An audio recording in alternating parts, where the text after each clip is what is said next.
नमस्कार शेतकरी मित्रांनो, कर्जमाफी संदर्भात गुड न्यूज राज्य सरकारच्या माध्यमातून देण्यात आली आहे। या शेतकऱ्यांना लाभ दिला जाणार आहे। या संदर्भातील पूर्ण माहिती आपण या व्हिडिओच्या माध्यमातून समजून घेणार आहोत। त्यासाठी नक्की व्हिडिओ शेवटपर्यंत पहा। तत्पूर्वी चॅनलवरती पहिल्यांदाच आला असाल तर चॅनलला सबस्क्राइब करून ठेवा। मित्रांनो, राज्याचे उपमुख्यमंत्री अजितदादा पवार यांच्या माध्यमातून स्पष्टपणे माहिती देण्यात आली आहे। कर्जमाफी संदर्भात पूर्ण व्यवस्थित समजून घेणार आहोत। तत्पूर्वी थोडक्यात ही माहिती आपण समजून घेऊया। पीक विमा कंपन्यांकडून शेतकऱ्यांना योग्य भरपाई देण्यासाठी तसेच फसवणूक थांबवण्यासाठी केंद्र व राज्य शासन कठोर भूमिका घेणार आहे, असा सुद्धा उल्लेख या ठिकाणी करण्यात आलेला आहे। शेतकऱ्यांच्या शेतमालाचा योग्य मोबदला मिळाला पाहिजे, ही राज्य आणि केंद्र शासनाची भूमिका असून सोयाबीन, कापसाचा हमीभाव वाढवण्यासाठी तसेच निर्यातीस परवानगी देण्यासाठी केंद्र सरकारने अनुकूलता दर्शवली आहे। ऊसाचा MSP वाढवून देण्याचा प्रस्ताव विचाराधीन आहे।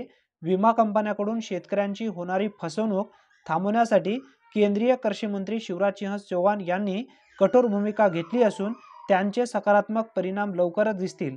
राज्यात 11,500 मेगावॅट सौर ऊर्जा निर्मितीचे उद्दिष्ट असल्याने कृषी पंपांना दिवसा वीज मिळवण्याचा मार्ग मोकळा होईल, असा सुद्धा उल्लेख करण्यात आलेला आहे।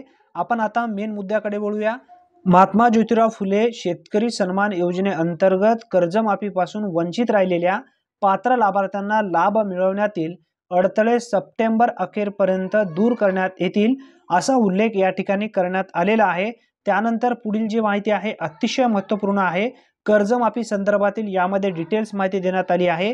ती माहिती आपण या ठिकाणी समजून घेण्याचा प्रयत्न करणार आहोत। त्यासाठी नक्की हा व्हिडिओ शेवटपर्यंत पहा। चॅनलवरती तुम्ही पहिल्यांदाच आला असाल तर चॅनलला सबस्क्राइब करून बेल नोटिफिकेशनला क्लिक करून ठेवा आणि व्हिडिओला आत्ताच लाईक करा। महात्मा ज्योतिराव फुले, आता बघा या ठिकाणी पॉइंट आहे, महात्मा ज्योतिराव फुले शेतकरी कर्जमुक्ती योजनेच्या पात्र कर्ज खात्यावर बँक स्तरीय तांत्रिक अडचणीमुळे लाभ जमा झालेले नाही, तसेच ज्या शेतकऱ्यांना बँकेच्या चुकीच्या माहितीमुळे कमी रक्कम प्राप्त झाली होती त्यांची माहिती घेऊन लाभाची रक्कम शेतकऱ्यांच्या कर्ज खात्यात हस्तांतरित करण्याची प्रक्रिया अंतिम टप्प्यात आहे, असा सुद्धा उल्लेख या ठिकाणी स्पष्टपणे करण्यात आलेला आहे। आता पीक विमा संदर्भात केंद्रीय कृषी मंत्री यांच्याशी याबाबत चर्चा झाली आहे। विमा कंपन्यांच्या प्रतिनिधींशी चर्चा करून या प्रकरणी शेतकरी हिताचा तोडगा काढण्यात येईल। यावर्षी खरीप हंगामात अतिवृष्टीमुळे नुकसान झालेल्या शेती पिकांच्या व शेतजमिनीच्या नुकसानीचे पंचनामे करण्यात येत आहे।